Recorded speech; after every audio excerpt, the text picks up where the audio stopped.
The anti-smacking bill was a controversial piece of legislation in New Zealand. The bill was controversial largely due to debate about the extent to which it would prohibit corporal punishment. The bill prevented the defence of reasonable force being used in child abuse cases. After the bill was passed, the issue was subject to a referendum, with the voters being asked a totally loaded question. Some people actually boycotted the referendum on this basis. Should a smack as part of good parental correction be a criminal offence in New Zealand? That was the question put to the voters.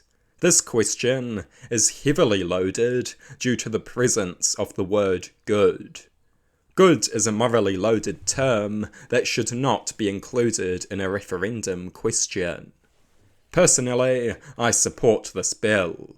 The line between physical discipline and abuse is incredibly blurry. When you get used to hitting your child, it is not hard to go a bit too far.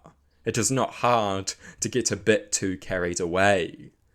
Such methods send a bad message. They suggest that physical violence is a good way to solve your problems. That is the implied message, and it is very dangerous.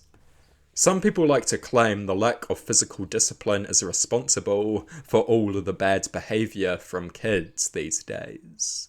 No, there are plenty of people who were never hit who behave perfectly well, and there are plenty of people who were hit who are a menace to society. This is not a solution to anything. Of course there is a problem with a lack of punishment. Often naughty children face no consequences whatsoever, and that is a serious issue. There should be consequences, but you can punish a child without having to whack them. New Zealand has appalling child abuse rates.